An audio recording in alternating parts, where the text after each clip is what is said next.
All right, guys, welcome back to another episode of the League Express podcast. My name's Jake Kearnan, and joining me as always is the editor of League Express, Martyn Sadler. And Martyn, we're on our 30th episode today. It's just the time has just flown by, hasn't it? It certainly is. Yeah, it's weird. It doesn't feel like we've done 30 of these, but you know we've got to accept that we have. And what a great week to have as the 30th week, Jake. The NRL making its debut in Las Vegas, and I thought that was a fantastic event. I mean, obviously, I've only seen it on TV. I wish I'd been there.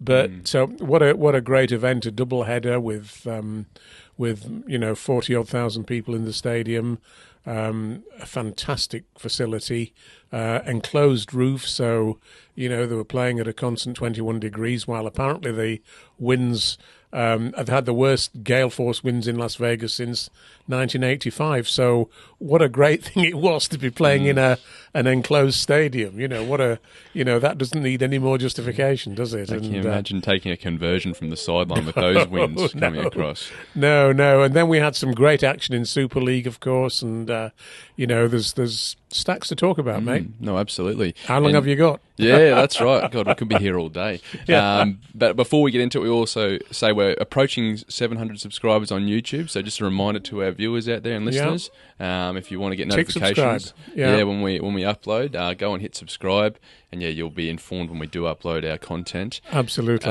But why don't we jump straight into Vegas, mate? So your overall first impressions. I know there was, I guess, across the board, there was people 50-50. They had a few doubts about us going over there and trying to expand the game. What do you make of it? Well, the first thing that I would say is let's learn never to underestimate Peter V'landys, because Peter V'landys, it was his idea. A lot of people scoffed at it when he first sort of broached the idea maybe a couple of years ago now, I would think, and people said, this isn't going to work. It's a crazy idea. In fact, it was a brilliant idea, and there were lots of potential teething troubles. Before the four clubs made the journey over to America, there were some problems with visas for one or two of their players who had, had one or two minor run-ins with the law in the past and so on, because the Americans don't like to give visas to people who have got any criminal record. But it all went well in the end. They all got there. They all had a wonderful week. The fans were the important people, though, and I think they all knew it was going to work well when they had a sort of meet the fans session, didn't they? The fandom day. When there were probably all the teams were there, and there were about 5,000 people, flooding the Las Vegas Strip to meet the teams, and you got the feeling then that it was going to be a great success. And the wonderful thing was, that there were all these complaints beforehand, weren't there, about the size of the pitch was going to, mean that we were going to have two very dour games with very few tries and so on. Well, that could hardly have been further from the truth, could it? 36-24 the first game, 20 points to 10 the second game. Some great tries, magnificent moves. I think the audience in the stadium was probably, about 50-50 in terms of Australian and English rugby league fans going there, and American people seeing it for the first time. But I can only imagine that those who were there thoroughly enjoyed themselves. There were only two snags, actually, at the weekend, as far as I can gather, Jake. One was the accusation of a racist slander made by Brisbane's Jake Mam against the Roosters' Spencer Leniu. And that was... Spencer Leniu against... Ezra Mann. Sorry, I'm getting it wrong. Ezra Mann against Spencer Leniu, which was surprising and unfortunate, and obviously that's got to go through the disciplinary process, so we've got to see what the outcome of that is. I mean, I was really surprised by it. And the second thing was there was a slight hiccup with the TV coverage in America on Fox Sports 1, where it was the first game, the Manly Rabbitohs game, was supposed to follow a college basketball game on Fox Sports 1, which is the main sports channel over there.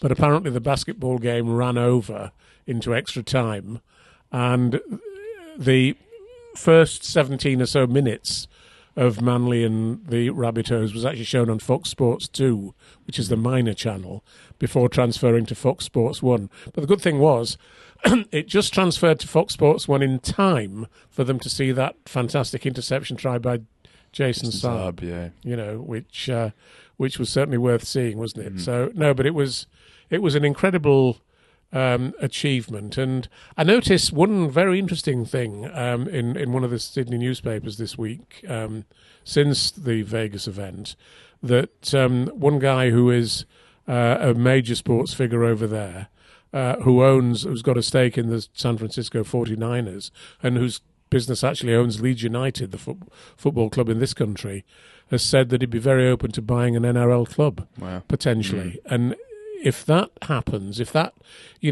we get to the stage where very wealthy Americans are interested in taking a stake in rugby league clubs, either here or in Australia, that's going to be quite a big change, isn't it? No, absolutely, and it's always positive when there's investors talking about, just the potential of being involved in our game. And absolutely, a few things I picked up on, mate, is there was a few little, I guess you could say, a bit of Americanization of the coverage I found. So just a few things. So every time the football was kicked into the crowd, the fans got to keep the football. Yes. So that was pretty cool. The yellow goal post, I thought that was a nice nice touch. Kind of like the NFL yellow goal post. And the post. pitch looked terrific with all the markings, didn't it? And it's the one thing we need to learn. When you look at a Super League pitch, it's bare, virtually, apart from the lines going across the field. And the way the pitch was marked out in Vegas just gave, it's difficult to sort of say how much value that adds to the event. But it does doesn't it? It looked fantastic. The pitch had been rolled out, I think, a couple of days before. And the whole thing looked great. It looked absolutely marvellous. And interestingly, it was a pitch that was slightly shorter than the standard rugby league pitch, but they'd done the grid lines, which are supposed to be 10-metre grid lines. I think they'd done those so that they were evenly spaced, and probably about 9 metres each, I would imagine. Yeah. But again, that looked great, and it was a brilliantly marketed event, I think. No, absolutely. And just to touch on, I guess, the crowd attendance, a tick over 40,000. I thought personally, if we could get 25 to 30,000 to the game, I thought that would be a success. But 40,000's pretty great. And there were probably more who would have gone, but as I say, the appalling weather conditions, which were the strongest winds they'd had since 1985, apparently. That I think they'd have got up to 45,000 if that hadn't been the case. So, but I think they'll get more next year. That's the important thing, because I've seen lots of people, including me, I must say, saying, "Well, God, I didn't go this year, but I'll definitely go next year, if at all possible." So it's going to be really interesting, isn't it, to see who they pick next year for the doubleheader, assuming it's the same format next year as this year. Which four clubs will be chosen to go? I'm pretty sure that the four clubs that went this year will want to go again, but I'm pretty sure that probably all 13 of the other NRL clubs will also want to go. And then, of course, there's the question about the longer-term future. Is there scope for the World Club Challenge being one of the games?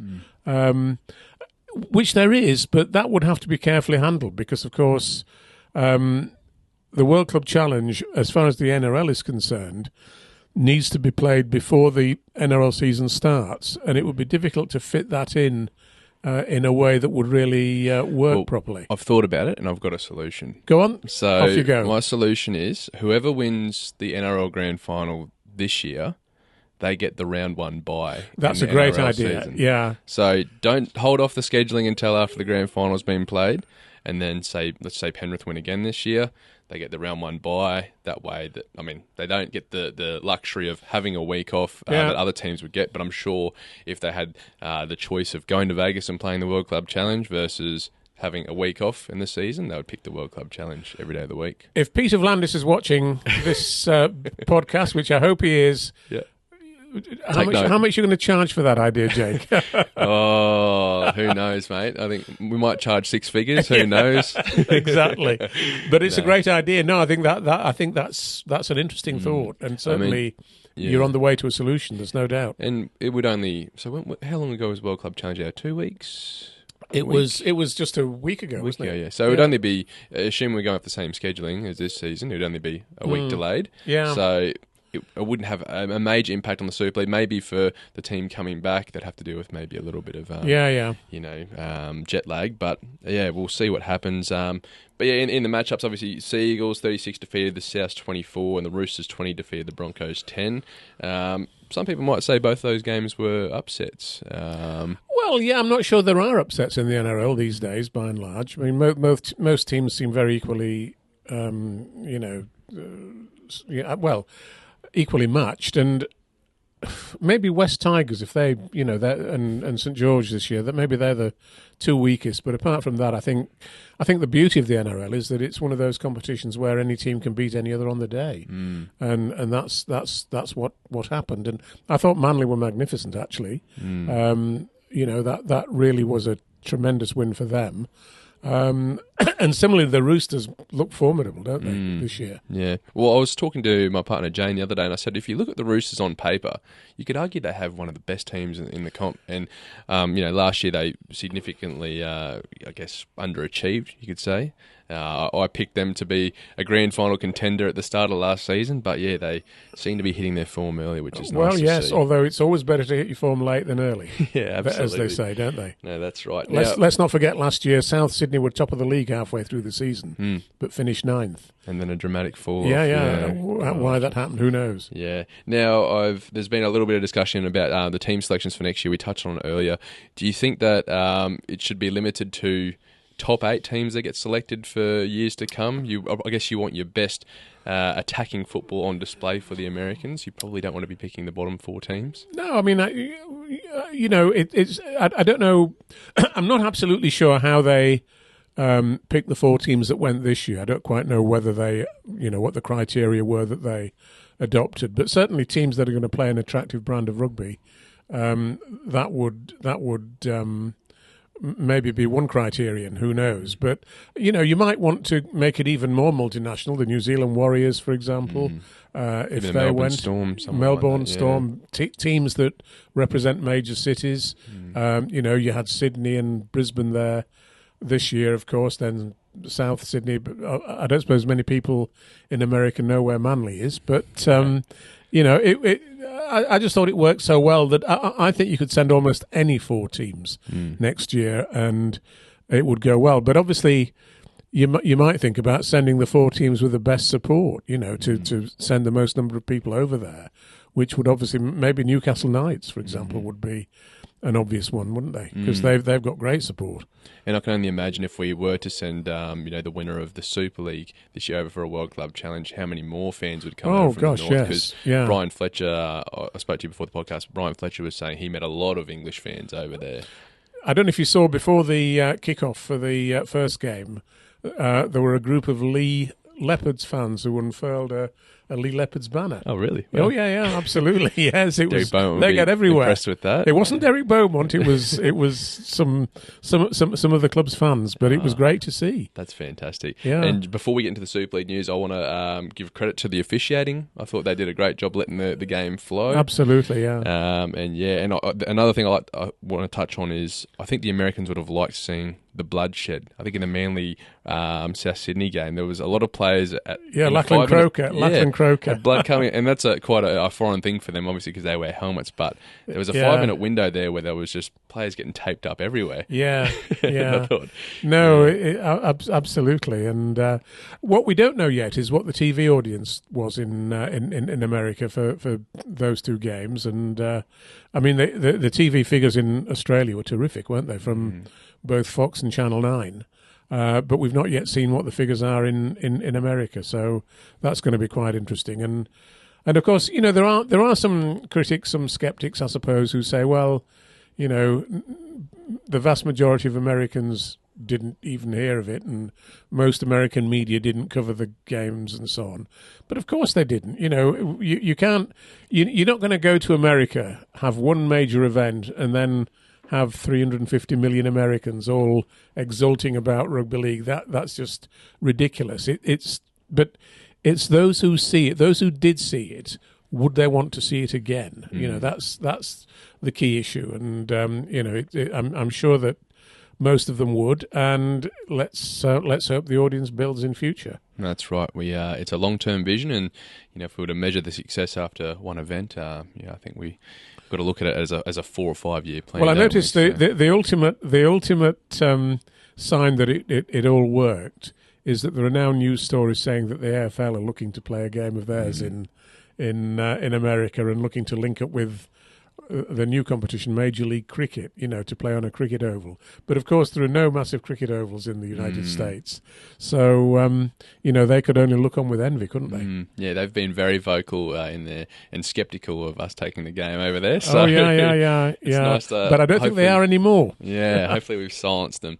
Now we've had a lot of great games take place over here in the Super League. Friday night we saw Warrington 30 defeated Castleford 8. I was at that game. It was good to see. It was my first time interacting with Sam Burgess post-match, so that was pretty exciting. How did you get on with him? Yeah. He was very quick to get in and out of the press conference, but he was very pleased with his team's performance. Did he ask you what you were doing over here in his Aussie? No, he didn't ask me that. So, but yeah, I think his team, it looks like they're starting to hit their stride. They had a very good first half. They went a little bit quiet in that sort of third quarter, that 20-minute period after half-time, but finished the game strong. And I think Matty Ashton scoring 2 tries for them. Yeah, and he's 2 acrobatic tries as well. Brilliant put-downs in the corner. He loves doing that. He's brilliant at it, isn't he? It's a credit to the wingers these days. They do a great job. He's great to watch. I mean, he is a real... That's the sort of thing you'd like to see more of in Las Vegas, isn't it? Really, magical tries. No, absolutely. And then we also had the Saints Lee game take place on Friday night. A little bit of controversy around this one. Saints 12 defeating Lee 4. What did you make of that matchup, Martyn? I thought it was a real tough game, a really great game, and Lee played incredibly well. Just couldn't quite make it against St Helens. Obviously, there was a sin bin for John Asiata with, a tackle that some people thought looked dangerous. But I noticed that he's not been suspended for that, and it was interesting because I saw the TV coverage. I obviously wasn't there myself, and on the TV coverage there was quite a debate between the presenter Brian Kearney and John Wilkin about the nature of that tackle, with them disagreeing. John Wilkin condemning it, and Brian Kearney saying, well, hold on a minute, it doesn't infringe the guidelines that the RFL put out after that controversy last year when 2 Saints players got injured in John Asiata tackles. And Brian Kearney, to give him a lot of credit here, he explained why that tackle was different, and I think it was, and clearly the match review panel took the same view, didn't they? And I also find that it's interesting that this tackle has happened again in a Lee Saints game. Obviously, it's weird, isn't it? Parsi and Walmsley last year. Yeah, but Asiata limped off, by the way, not long after that. With I'm not quite sure what I've not seen the diagnosis, but obviously had a leg injury, and whether he'll be playing this weekend, who knows? Probably not, I would think. And if he's not playing, it's another crucial loss for Lee, who are also down Edwin Apape at the moment, who's got an MCL. But Brad Dwyer played absolutely splendidly for Lee and pulled off the most amazing tackle, try-line tackle on Conrad Herrell. Did you see that incident? No, I haven't seen. I've got to watch that game still. Amazing, absolutely amazing. Yeah, well, one of the tackles of the season, really. Yeah, I'll have to have a look. Yeah, it's with the tackle controversy, do you think there's any way that this will get rubbed out of the game completely, or do you think that there should be more done around protecting the legs of players? Well, I think there is quite a bit being done. And the thing about Asiata's tackle on Friday night was that he didn't go in front of the legs; he went behind them, or at least I think that's how it was, and that reduced the danger quite considerably. As I say, the RFL set out some criteria for those low tackles where you're diving to try and stop someone coming through, and you're going low, and hopefully that will take effect, and certainly it was good to see that nobody got injured in that incident. Yeah, absolutely, and I guess it's just when you sort of raised, or when you learn how to tackle a certain style, it's hard to shake that style. Oh, yeah, of course it is. And obviously we've seen it happen a few times now with Asiata. But yes, a very tight match-up there, and I'm sure Lee will be desperate to get a win this weekend. Yeah, they've only played 2 games, haven't they? Which puts them behind everybody else apart from Wigan. So I'm sure they will be looking to get a win this weekend. But there are no easy fixtures in Super League anymore, by the look of it. To me, anyway. This week they play Leeds rather, and that's going to be an interesting challenge for them. I think match as well. Yeah, definitely. We also saw Wigan defeat the Giants on Friday night, 30 points to 18. Hat-trick for Liam Marshall, which is great to see. He's level with Ash Handley at the top of the try-scoring list.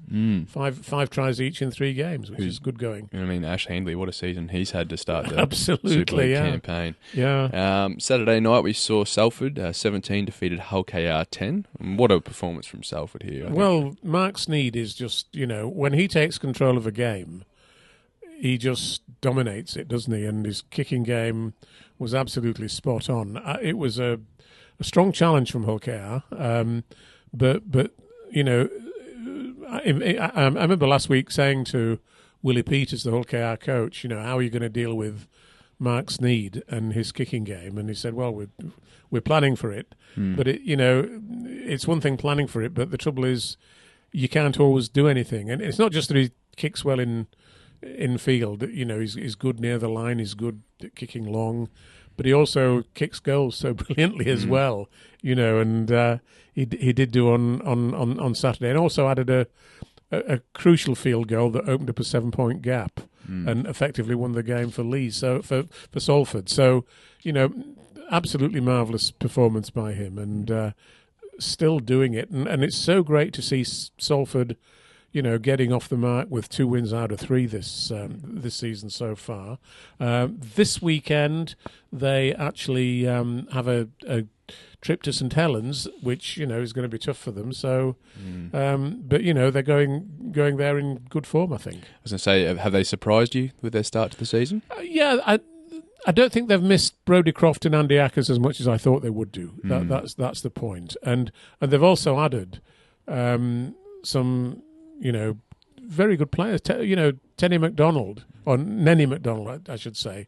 I think has added a lot to them in the middle, in the centre position. I think young Amir Burrow is stepped up to play at hooker very well for them, and Cade Custer's been a useful acquisition from Wigan to replace Brodie Croft. So I think they always seem to managed to surprise us to Salford, and they're doing it again. No, it's great to see. We also had Leeds 18 defeated Catalans 10 on Saturday night. That was a tough attritional game, and Catalans just attacked Leeds right from the start and spent a long time camped out quite near the Leeds line, but just couldn't get over. And they just need a little bit more creative. If they'd had Mark Sneed playing for them, I think they'd have won that game easily. Yeah. Because, he would have kicked Leeds to death, and he would have kept securing restarts, goal line dropouts and so on. So Catalans just need to focus a bit more on how to break a side down. They can get near the line, but they don't seem to be able to make that last 5 or 10 metres. So that's the task facing Steve McNamara, I think. This week they play Hull this week, of course, and that's a fixture that they ought to win. And what were your thoughts on the Tariq Sims yellow card in that? I think it was a try-scoring attempt, and he's come through and made some contact with the head, I believe. Yeah, I don't think he's been suspended, has he? As far as I'm aware. No, I don't believe so. But I thought it was a fairly standard yellow card, actually. Yeah. He made contact with the head, and that's now a yellow card, isn't it? It wasn't contact with sufficient force to justify a red card. So that's the sort of rule we're going to have to get used to. One argument I would bring up is I thought that when we had our discussion with Rob Hicks a few weeks ago, I thought there might have been some leniency or mitigating circumstances in try-scoring opportunities. Yeah. But I guess that's up to the referee's interpretation. Well, yes, I mean, that might maybe it was borderline. Who knows between a yellow card and just giving a penalty, but. that's the decision they made. And but Tariq Sims has had a good introduction to Super League, I think. Putting that aside, I think he's shown really strong for Catalans early in the season. And it's always the thing when players from the NRL come over here and they're a little bit older in age, you can really get a gauge in the first few games. Could they be here for a few years, or is it just going to be a 1 year stint? And it looks like Tariq has plenty of years left in him. Oh, you'd have thought so, wouldn't you? He's fit in really well there. And on Sunday we had Hull FC 28 defeated London 24. Very unlucky London. I thought that was a great game personally. Yeah. And London were unlucky, my goodness, and they're not going to be anybody's pushover this year, I don't think. Obviously they're a relatively inexperienced side, but they took Hull all the way, and Hull only won it in the last 2 or 3 minutes with Morgan Smith scoring that try when the London defence was probably out on its feet. But what a great interception it was from Robbie Story to take the lead for London, with just 5 minutes to go, and you thought they were going to win, didn't you? But and I've got to say that I think the Hull coach Tony Smith and the owner Adam Pearson and all the Hull fans, there were 10,000 of them there, which was a great crowd for that game, I thought. But my goodness, they needed to win that game, didn't they? They really needed to win that game, and London could consider themselves really lucky. And one player who's really caught my eye so far this season for London Broncos is young Jamie Meadows, playing at halfback, playing for Batley last year, oddly enough. But he is a Londoner, is Jamie. I think he came from the Medway Dragons in Kent. People will correct me if I'm wrong, of course, but I thought he's showing up really well, and they scored, with some great kicks to the line. Lee Kershaw's try. Did you see that try? Lee Kershaw, the winger, when Jamie Meadows just put a peach of a grubber kick right into the corner, and Lee Kershaw picked it up brilliantly and touched down with it. I mean, he's been a good signing, Lee Kershaw, for London Broncos. I was amazed that he left Wakefield, to be honest, but it's great to see him still in Super League and playing so well, and a lot of those London guys are playing well, and good luck to them. I think they've got Wigan this week, so they have. It's not likely to be an easy game, but they'll probably get a great crowd there again, won't they? Because I think Wigan will take a lot of fans down there to the Cherry Red Record Stadium in Wimbledon, and they might even exceed the crowd they got for the Catalans, which was over 5,000, 5,102. And for Hull FC, I'm sure they're looking forward to getting some of their troops back that are currently serving suspensions. But some of their younger players have done quite well for them, haven't they? In the last 2 games. So, good luck to them. And the guy they need to get back is Jake Truman, standoff, who's a brilliant young player, and I think they're missing him more than anybody at the moment. And he will give them some direction when he returns, which I'm not quite sure when that's going to be, but I hope it's not too long now. No, absolutely. So that's the games from the weekend. Now, I've seen a few stories this week around some of the suspensions. So Conrad Hurrell, he's set to miss a match due to that incident over the weekend. Yes. What did you make of that? Do you think he deserves a match for that? Well, I mean, Saints are not appealing against it, as I understand. So you've got to say probably he does, I suppose.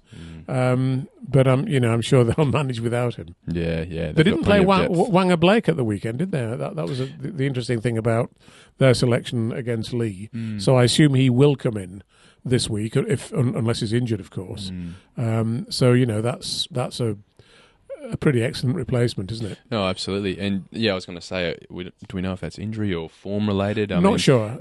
I don't think he probably hasn't had the start he would like for Saints. Well, I mean, it's a long season, and he's only just arrived. So he's not had a pre-season with St Helens, has he? That's the point. And so it may well be that he's a bit behind in terms of fitness and so on. Still needs a bit of pre-season work, I suppose. Absolutely. Now, last week we didn't have any Thursday night games, Martyn, but I believe we're back this week with the Thursday night fixture. I will say I was quite bored on my Thursday night. I was thinking, where's the football? So, you didn't watch the darts then? No, I didn't watch the darts. I struggled to watch darts, I'm afraid. But no, it's Hull KR v Warrington this Friday, and what a game for a Thursday night. And, I think Hull KR are close to selling that game out again, hopefully. 2 clubs both on 4 points, 2 wins out of 3, each of them. It's a 50-50 sort of a game. The question for me is, will George Williams be back for Warrington? That's right, yeah. If he is, I think I'd make them the favourites. If he isn't, I think I'd make Hull KR the favourites. But it's looks like a great game to me. What I will say is Leon Hayes, God, what a replacement he is for when George Williams is out. Looks a great prospect, doesn't he? Yeah, definitely. And I think there was Drinkwater went off injured during that match, so he could be 50-50 for this week as well. So we'll stay tuned on that one. Absolutely. The thing I will say is Ben Curry played through the middle, so he played it loose head or lock on Friday night, and he played a brilliant game. He was in one of my top 3 for player of the match. He rivaled Leon Hayes. It was a coin toss between those two who got man of the match. So, potentially a future for him in the middle there. I thought he played an outstanding game. Before we get into some of the other matchups this weekend, just a couple of other news headlines. Before we get into those, I just want to get your thoughts. I saw in your column this week, Martyn, you talking about the new head of officials, Phil Bentham, and Robert Hicks, their press conference that they had last week. What did you take out of that, mate? And what was it about? I've always liked Phil Bentham. I liked him as a referee, and I like him as a bloke. And he's not started yet as the RFL's match officials boss. He's working out his notice at his previous employer, which was with the company that operates VAR in football. But I think Phil, he's a very approachable guy, as is Robert Hicks. We had Robert on our on this podcast a few weeks ago, and I think they are determined to make the whole refereeing and disciplinary process very transparent this year. And the signs are that they are going to do that and going to do it successfully, hopefully. It's interesting how that in that first week there were so many charges brought against players, but that has declined measurably, hasn't it, in the 2 weeks since? And that's what we're looking to see. We want to see as few players as possible being red carded or yellow carded, and I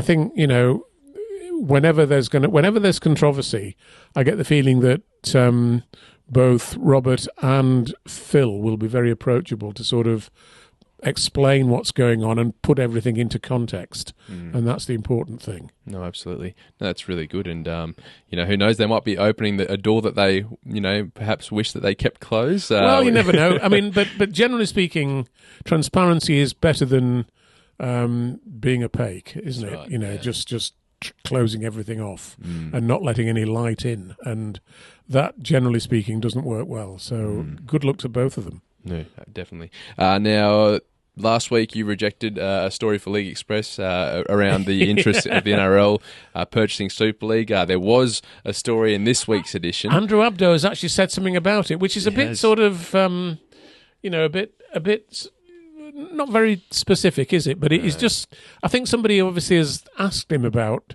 Super League, and he's just more or less made a comment saying, yes, it's a major competition. We'd be interested in having a role there, but the idea that means they're going to buy Super League is fanciful, to be honest. And who knows what might happen, but.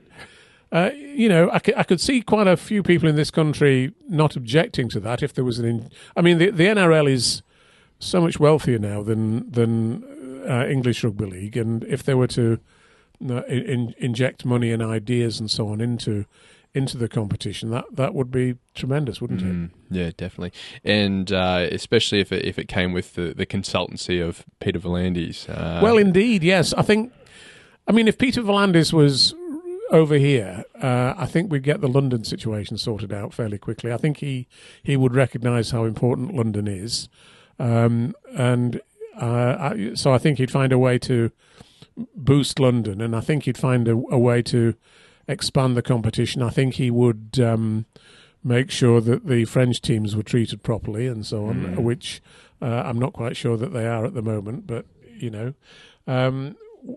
we'll see. I think the thing about Vlaanders, he's taken away the tendency of rugby league on both, in both hemispheres, to be quite inward-looking and parochial. And he's more or less come in and said, "Damn that, we're going to grow and grow bigger, and we're going to, get more money flowing into the game from all sorts of sources." And I think he's been an absolute genius for rugby league so far, and let's hope he carries on for quite a few years yet. And I was listening to him and Andrew Abdo on the Matty Johns show post-match after the Roosters-Broncos game, and they said that they started talking about growing the game and looking at American opportunities at the height of COVID, like when COVID first hit, and to be thinking about growing the game when there's such a risk to, the financial side of your game going forward and uncertainty around the future of rugby league. Absolutely, yeah. It just shows how aggressive their approach has been. But yes, so they're a great delight, aren't they? Vlaanders and Abdo, which is rare for fans to like they seem to get on together. And Peter Vlaanders sometimes makes comments that might seem outrageous at times, but he backs them up, doesn't he? Yeah. He backs them up, and you can't do more than that. His track record speaks for itself. But looking forward to the rest of the round one matchups in the NRL. This week we had some good news. So Morgan Smithies, he's been named in the Canberra Raiders starting lineup. He'll start at lock, at lock there, and Kai Pearce-Paul, he's been named on the bench for Newcastle. Yeah. I believe Will Price has been in the reserves. Yeah, in the reserves. He's been named, but not in the top 17, which is good. He trialled really well. I watched some of his the trials he played in. So it'd be great to see those guys. And the Raiders are playing the Knights in this week's matchup, so you'll get to see the two. And that's on Thursday morning, isn't it? And that's going to be a game that's on Sky in this country, as well as on Watch NRL, of course. And I'd be very surprised if they didn't get a terrific crowd, maybe even a sellout crowd for that game. No, absolutely. Looking at this week's matchups in the Super League, I'll get your quick picks here, Martyn. Saints versus Salford. Who do you like in that one? Well, you've got to go with Saints, haven't you, for that one, I think. No, absolutely. Lee versus Leeds. Ooh, that's a difficult one. I think I'd go with Lee playing at home. Yep, I agree. Then we got Castleford taking on the Giants. Well, that's an interesting one. Castleford have had 3 defeats so far. Huddersfield have had 2 defeats and 1 win. They had a great win at Lee. But I think Castleford have not been playing that badly, to be honest, and I think they might just sneak a win on the home ground here. I've just realised we touched on it before, but I missed the Thursday night matchup. Hull KR versus Warrington. Hull KR probably, to sneak it. Saturday, London versus Wigan. Well, it would be nice to say London, wouldn't it? But you'd be a super optimist. You've got to say Wigan. It must be Wigan in that case. I hope by not too many. What I'm hoping for there is that it's that London can be as competitive as they were against Hull. They'll be overpowered by Wigan, I think. But as long as they play well, I think that's the important thing for some of their newfound supporters. No, definitely. And the final matchup on the Saturday, Catalans taking on Hull FC. Well, you can only see Catalans winning that, can't you? Hull have been pretty disappointing so far this season. They just got away with it against the Broncos on Sunday, but you can't really see them travelling to Catalans and winning, unfortunately. No, definitely. Well, it's set to be an exciting weekend of football. We did have some 1895 Cup results. We did over the weekend. So Bradford 21 defeated Swinton Lions 12. Sheffield 26 defeated Batley 10, Wakefield 30 defeated Barrow 12, and York 46 defeated Oldham 12. Yeah, I think they were all results that you would have expected, and I think it's Bradford versus Wakefield in one semi-final, and Sheffield versus York, or York versus Sheffield in in the other. And of course, the two teams that get to the final play at Wembley. So there's a real big payoff for them there, I think. It's a lot on the line. And we have some Challenge Cup Round 5 fixtures this weekend, I believe. Coming up, yes, indeed we do, Swinton taking on Sheffield, Widnes taking on Batley, Featherstone taking on Wakefield, and Halifax taking on York Corn. Yes, the amateur team. Yeah, that's amazing that amateur teams got through to round 5. I mean, obviously you assume that Halifax will end their run. Featherstone versus Wakefield is the interesting game, though. An incredible local rivalry. I can tell you, Jake, as a kid who grew up watching Wakefield, how incredible those derbies were against Featherstone. They're almost in each other's backyard. And Featherstone's a sort of small village. Wakefield is the larger city. But, you know, I can remember many occasions going to Featherstone with Wakefield and coming home being desperately disappointed. You know, they always used to say at Featherstone in the old days when Featherstone was a mining town that if they needed a new player, they just used to whistle down the coal mine and a new player would emerge, you know, and those days are long gone, unfortunately. But you know, they can still, you know, they're still a very competitive side, and they will give Wakefield their first competitive game this year, I think. And you know, you would still think that Wakefield, with all the talent they've got in their side, should probably win, but that's a game that's worth being at, believe me. That's it. And when you're a dominant team like Wakefield are, you want some close matchups. You don't want to be blowing teams out every week, because when you do have that tough matchup, it comes as a bit of a shock. It does, yeah. They've actually drawn quite a few amateur teams in the cup so far, Wakefield, but this is the first game against a fellow professional side. But and then we've got the other games. That game, by the way, will be shown on the Sportsman website. If you go to the Sportsman's YouTube channel, you'll be able to watch that game live, and it will be worth doing, I think. And then, of course, on the Saturday, we've got Swinton versus Sheffield, which will be shown on the BBC iPlayer, kicking off at 12:30 at Haywood Road. You ought to go down there because it's not that far. It's a very easy train ride from Deansgate, where you jump on the train to get down to Sale. Yep. In fact, you wouldn't go to Sale. You go to the following station, Brooklands, I think it's called. It used to be called. I used to live in Sale at one time, many years ago. So I do know the stations round there as they were, and it's a very nice little venue. Is Haywood Road? Yeah, I think you'd enjoy that trip. And what time is that one kicking off? 12:30 on Saturday. Perfect. Yeah, I might have to try and get down there. You ought to. Yeah, awesome. All right, Martyn, and we're getting all this information, obviously, from this week's edition of the League Express paper. You can head along to totalrl.com/shop to get your online copy. And that's the front... Oops, if I can just show that. Let's just show the front page. It's coming apart. Front page there, League Express. Worth every penny of the £2 cost. Yeah, absolutely. Yeah. Anything else you want to touch on before we wrap up today, Martyn?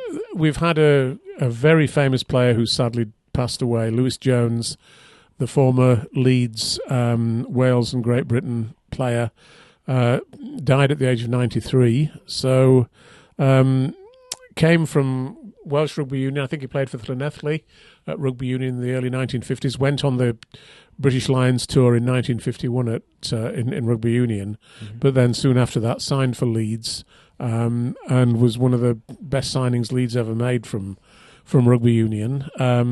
Went on tour with Great Britain in our game, and then played for Leeds till the mid 60s, and then went over to Australia for a while and coached Wentworthville in New South Wales before coming back here and living out his life in the city of Leeds. And, he is a Hall of Famer, is in the Rugby League Hall of Fame, is in the Wales Sports Hall of Fame, is obviously in the Leeds Rugby League Club Hall of Fame. And, he was that sort of player, genius, kicker of a ball again, played mainly at centre and won many a game for Leeds. So it's a sad day for all those fans who used to love watching him when he was in his prime. No. And one other guy who died recently, by the way, at an even greater age, John Etty, the former Oldham and Wakefield Trinity winger, who played for Wakefield in the 1960 Challenge Cup final. He's died at the age of 97. Wow. Which is, a great innings, as they might say, but nonetheless still extremely sad when his life comes to an end. And we'd like to send all our best wishes and condolences to the family of both those former players. And, I remember seeing John Etty in the latter part of his career, and, he was a really fine winger who did a good job for Wakefield when he came from Oldham. So, and was an absolute gentleman as well. One of the real gentlemen of the game. Lovely guy. I'm sure he'll be missed. Yeah, very sad news, and our thoughts go out to their families. We're thinking of you, and hopefully they can get through this tough time. All right, mate. Well, it's been a pleasure. We've had so much to talk about. We've gotten through it in a pretty good time, I must say. Yeah. As we mentioned, we could have been here all day long talking. So, yeah.